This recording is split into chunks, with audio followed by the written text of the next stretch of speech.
to the Funky SMP Kill Count, an unofficial spin-off where we tackle all your favorite obscure online series that no one gives a fuck about. My name is HeyyItsKris, and today, for Halloween, we'll be looking at my friend group's comedy series, Your Everyday Sitcom. Your Everyday Sitcom started in 2023, and what was originally just us goofing around to try and get comfortable acting for a horror movie my friend and series director Baron Von Snakes wanted to make. While the movie never ended up happening, the sitcom concept was such a hit and gave us all good enough ideas to where we ended up recording 6 total episodes from 2023 up until July of this year. While production of these is rather slow due to everyone either being at college or actively enrolled in a branch of the military, whenever we all get a chance to record a new episode, we make sure we go through with that chance. And given the fact that the series is very Monster of the Week-esque, you can bet characters come and go and die a lot, which is what we'll be counting today. How many deaths are just an everyday situation? Let's find out and get to the kills. The first episode of the sitcom, Biden's Big Brawl, begins with Charlie passing out due to taking a hit of his bong, only for them to hear a knock on the door. Upon opening it, then U.S. President Joe Biden and a Secret Service agent are at the door. The gang welcomes him in while praising him, only for the Secret Service agent to knock Charlie out before Biden has a heart attack. No kill graphic for now, though. After hating on a character just called Woman, the gang finds Frederick at the door, who celebrates Biden's supposed death by drinking barbecue sauce straight out of the bottle.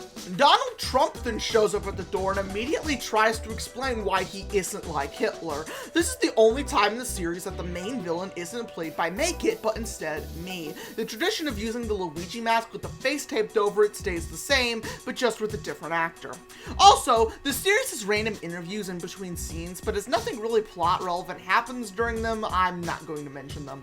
Charlie then says that he thinks Joe Biden is dead, only for him to spring to life upon realizing Trump was here, hence why he didn't get a kill graphic. After Frederick hypes up Trump and Twitter user hypes up Biden, they proceed to head outside and fight. Biden even throws a fistful of ice cream at the ground. Trump ends up attacking Biden with this Trump heart attack, killing Biden for real, only after Biden throws it back while falling to the ground. David, the undercover cop who showed up in the previous scene, arrests Trump afterwards. The reason why I didn't mention David when he appeared and why I tried to ignore the Secret Service agent is because Henry, the actor for both of them, is a massive dick and smelled infamously bad at this recording, hence why he was never invited back. Back in the house, Charlie tries giving a lesson only to get jumped on by Frederick and choked to death while Twitter user looks on. After the credits roll, a random guy in the forest is killed off by our prop skeleton Pedro to give us our final kill of the episode. At least I think he's killed off. I'm not sure if this cheap jump scare, but considering this guy is never seen again, I'm counting it as a kill. The next episode, The Peterson Problem, is probably the cult classic episode out of the entire series, but spoilers, this is the only episode with 0 kills, so apologies, but I'm gonna speed through this episode. After smoking some new weed, the gang, now with Angelo, played by our good friend Chemi, wake up outside and find Theodore Peterson from Hello Neighbor has kicked them out of their house.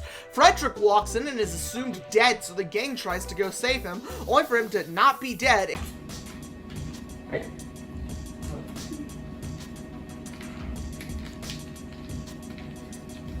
Patrick. And Angelo gets kidnapped by Mr. Peterson. After Twitter user distracts Mr. Peterson, Charlie grabs the jumbo jiggler and gets chased out of the house with Angelo. Frederick hits Peterson in the nuts, which knocks him down, and then the gang wakes up from their bad trip, only for Mr. Peterson to rise from behind the sofa and attack Charlie. They wake up again from another trip, only to find out that Mr. Peterson has replaced Charlie as Frederick drags Angelo away, and Twitter user gets attacked. The third episode, El Macho Salsa Showdown, starts with the gang sitting at a table at a Mexican restaurant where their waitress is a white otaku named Kai Sakura. Kai was played by our friend Blue in her only appearance in the series, known back when this episode came out as Link. Charlie orders oregano as his replacement for weed, Twitter user orders a quesadilla, and Frederick orders anything American. The next kill comes when Kai runs in and informs Twitter user that their quesadilla ran away. What? Get my hair! Get my hair! And off screen, the tortilla shell is killed and used for the quesadilla by El Macho. After the gang eats, El Macho pulls up in the parking lot and shoots Frederick in a slow motion drive-by before getting out of the car and flattening the root beer can. The gang runs back inside where they tell Kai what her boss did before Angelo comes in, and they tell him as well. The next almost 4 minutes straight are one long scene where the three just talk about whatever before finally deciding to go try and revive Frederick with El Macho's secret salsa. This episode definitely stands out as the weakest and most missed potential of the 6 episodes, to the point Connor wanted to completely reshoot the episode before we all decided against it. After finding the salsa, El Macho chases Twitter user who revives Frederick, but begins to be attacked. After stabbing him in the eye, Angelo walks in and sends a queso clip to El Macho's Neuralink, which proceeds to crush him from the weight, killing off the villain in one of the most definitive deaths of the series. Afterwards, Frederick is brought back to life and Charlie tweaks out to end the episode. This episode is just filled with mishaps, and because everyone was tired and really didn't care for wanting to film this episode, it led to this episode just not turning out good at all and is easily one of the worst episodes of the series. The 4th episode, Game Night Gamble, is a lot better as it's a simple short premise with mainly off-the-cuff humor and nothing really planned for it, which turns out makes it for a better video. It starts with just Twitter user and Charlie sitting around and about to play a game of headbands before the Monopoly Man shows up and makes them play a game of Despicable Me 2 Monopoly. He also says he'll kill them if they don't, and shows a video proof of him kidnapping Angelo from his own home. The gang plays through a round of Monopoly with Twitter user playing to try and rig the game to get it over with as fast as possible, but the Monopoly Man's always listening. Twitter user gets covered in silly string as punishment for going to jail, and Charlie gets choked to death by the Monopoly Man for wanting to quit the game. Twitter user proceeds to fight and kill the Monopoly Man by making him choke on the silly string, causing him to explode into Monopoly money as his soul is damned to hell. Twitter user revives Charlie with his bong, and Angelo walks in and explains that everything is okay. The 5th episode is a holiday special as it's the Christmas episode, Santa's Stupid Sweatshop Skirmish. The episode starts with Santa losing all of his money gambling and decides to save money by not giving people presents and just throwing them on the naughty list. After the gang all meets up again, the letter from Santa comes in, and in nicer terms than what he told them, they're not getting any presents for Christmas this year. And plus, why did he call us chuds, man? Angelo is dejected and wants to just give up on life, but the three decide to go to the North Pole and steal presents from Santa. They spot him and begin arguing about how to steal the presents from him, which causes him to notice them as he chases them out of his sweatshop, but not before knocking out and kidnapping Twitter user. Angelo and Charlie sneak back in and see that Santa forced Twitter user to make presents for him as an elf now. Angelo sneezes accidentally before they were about to jump him, causing them to get chased and fight Santa again. After getting distracted by Twitter user going on their lunch break, both of them get knocked out and join as elves in Santa's workshop. They clearly have never seen the movies because we have guns here. I could have shot them on sight, but I chose not to. But hey, they decide they want to get out of here and make a deal with a very Can we go now? I think you... What the hell you think this is? angry Santa. Angelo and Santa begin to have a WWE match, even accompanied by bullshit interference. Is Santa a secret member of the bloodline or something? After almost making Angelo acknowledge Christmas, Twitter user throws in the towel for him only to announce that Fishstick from Fortnite is challenging Santa next. He proceeds to shoot Santa 4 times, killing him, before he default dances over him and gritties away. Angelo is seen as a skeleton in the next scene, implying that he died from his injuries during the fight with Santa, which I will count as a kill. Then, in the ending scene, Peter's son shows up off screen and throws a log at Charlie, killing him, netting the final kill of this episode. And finally, we have the most recent episode of Your Everyday Sitcom, episode 6, Eggman's Emerald Extravaganza. The episode begins with Angelo and someone who doesn't have a name walking into the house. The guy with no name is my little brother, referred to by his nickname Walnut Gaming, and he previously appeared as the Tortilla and El Macho's silent henchman back in episode 3. On their way in, they meet Spamton G. Spamton, who sells them a green emerald for only 5 buckaroonies. Once the sale is made, he proceeds to fall over and die, and considering he isn't seen again and he even says, "I'm dead," I'm counting it as a kill. After going inside the house, Charlie smokes the emerald and proceeds to pass out, only to be awakened by his normal weed. Eggman busts in and steals the emerald from Angelo and runs away. Angelo, dejected about losing $5, hears noises from the kitchen and the gang investigates, only to to see Eggman going through their fridge. He explains that the emerald is a fake and is actually just a green myconite before he eats it.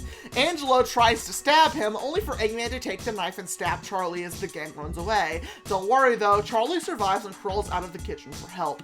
Eggman breaks into a car and proceeds to chase Angelo down and run him over in the middle of the street. And the quiet guy is just in the car with Eggman for some reason. They proceed to stuff him in the car trunk before Eggman chases the quiet guy down in the street, trying to kill him now. Back inside the house, Twitter user Fortnite revives Charlie and they call up Eggman, asking him if they could just talk it out, only for Eggman to reveal that he's still in the house. He proceeds to drop Twitter user and, punches Twitter user in a very, yeah, I don't know how to safely say this. Eggman fists Twitter user to death.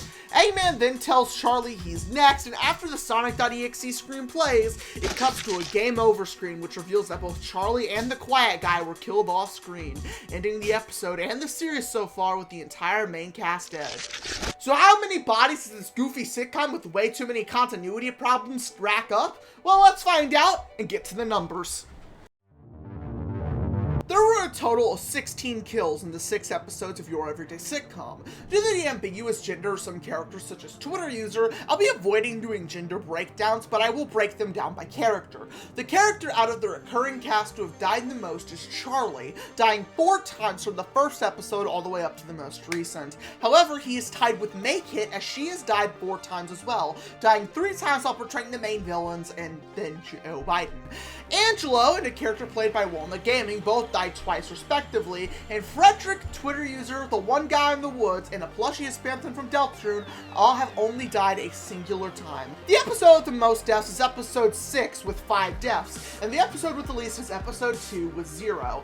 Every episode has around 2.6 kills on average, and with a combined runtime of 74 minutes, that left us with a kill on average every 4.64 minutes. I'll give the golden chainsaw for coolest kill to El Macho's death in episode 3. While I may shit on this episode as I believe it to be the weakest, El Macho had probably not only the funniest death in the series, but also the scariest in concept, having something sent into your brain that causes you to sink into the ground and slowly crush you to death. Dull Machete for lamest kill goes to the random guy in the woods in episode 1. I think the fact that it's ambiguous if he's even dead and if I should have counted him at all is enough reasoning, although runner-up for this award goes out to the Spamton from episode 6 for similar reasons. And that's it! Your Everyday Sitcom is an absolute blast to make with my friends, so even if they rarely if ever come out, I hope that even more continue to get made. And again, while this series is hella obscure, I'm hoping that someone out there maybe just discovered something they really enjoy because of this video. And of course, thank you to Deadbeat and James A. Janice for creating the original series that this is unashamedly ripping off. I love their content and decided to do something fun in honor of it. And instead of plugging my own stuff, here to end the video, I'll just say to subscribe to me, to the Your Everyday Sitcom channel, and to Deadmeat. And of course, to be good people. Bye, guys.